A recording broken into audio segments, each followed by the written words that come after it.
Welcome to the Solemn Vanguard channel. Today we had another Vanguard stream, and oh boy do we have a lot to cover. As always, don't forget to pick up your Zero Damage Gaming playmats at the link in the description. Use the code REBOOT to get 10% off. First, let's start with the two reveals we had before stream. Our Aqua Forest reveals. We have our boy Storm Rider Basil, but as you can see, he has been downgraded from a foil fancy staple to a mere common. His new skill says auto on rear. When it attacks a Vanguard, if it's the third battle or more, counterblast 1, this unit gets plus 5k. If it's the fourth battle or more, it gets plus 10k instead. It's basically a worse high tide sniper, but for standard. The second card is Battle Siren Viviana or something like that, and man, I love this art so much. It looks way too damn good. It says auto on rear when an attack that this unit boosted hits. If it's the third battle or more, put this unit into the soul, draw a card, and one of your other unit gets plus 3k. This is a double R, so while I'm sure this card will be the best option to run in standard for now, I don't see this card staying in our decks for long once new sets come out. Historically, on-hit skills were creeped out of decks the second better support came out, unless you're Silverthorn or something. Regardless, this art is sick. Moving on to the actual stream, we had some anime news, but I don't really cover that on this channel. Let me know if I should. Card reveal wise, today is Pirate Day. The first card we saw is Evil Shade. People who played competitively last year remember him as the booster used in 7 Seas Rush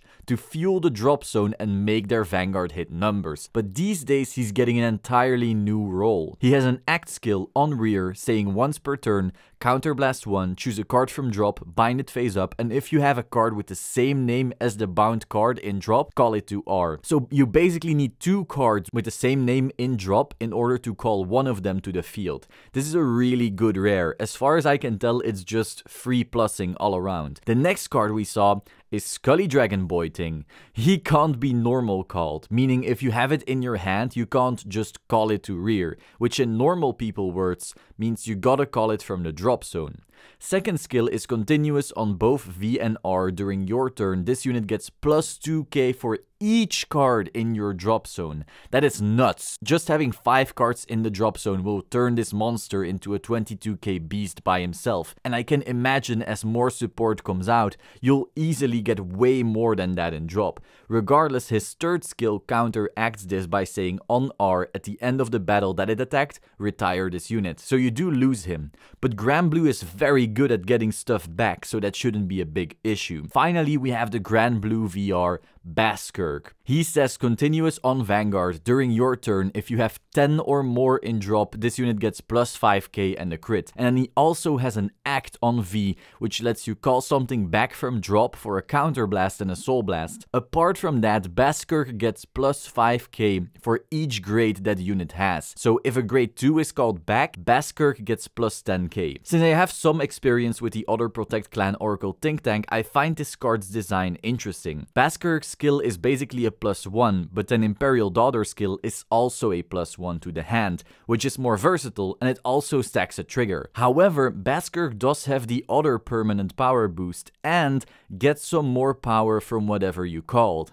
So it feels like Baskirk is this slightly more stable Imperial Daughter, but without the stacking the deck to victory. Where Imperial doesn't always get you the card you want to hand and doesn't always stack the triggers, Baskirk will generally always get you a card you did want from drop and it will always get power. As you know, I will be building Granblue. It was my second clan ever. I will also be building it for premium, so this is exciting to me. Though I have a feeling I'll play Skull Dragon instead of Baskirk in the premium deck because I want to be striding over the grade 3 anyway, so the acts don't work, and Skull Dragon has way more use on rear. Apart from that, I do want to be running some Nitros grade 3s because I want them in the drop in order to use the Nitro Stride well. I guess we'll see. I'm hype. Again, I'm getting Aqua and Granblue, 2 of my favorite clans in a single booster, so good times. Finally, Bushi announced a new booster featuring Aichi and Kai. On the left we see our typical paladin looking person, and then on the right we see what really looks like Nouvelle Vague. This will be a mini booster featuring only 8 new cards and 28 reprints. It will cost 100 yen in Japan, which is not a lot at all, but it will only have 2 cards per pack. I'm not sure how they'll bring this over to English, but interesting nonetheless. They also showed us this beautiful full art heal trigger, which will be in this mini booster. So for the people who like maxing out their deck, this could be pretty cool. I hope we get something like this for all clans, because I really want some fancy as hell triggers for my Aqua Force decks. That is all for today. Hope you found this interesting. If you did, please subscribe to the Solemn Vanguard channel and click the bell button to stay up to date. Like this video and let me know your thoughts on all these reveals in the comments down below. I will see you soon. Ciao.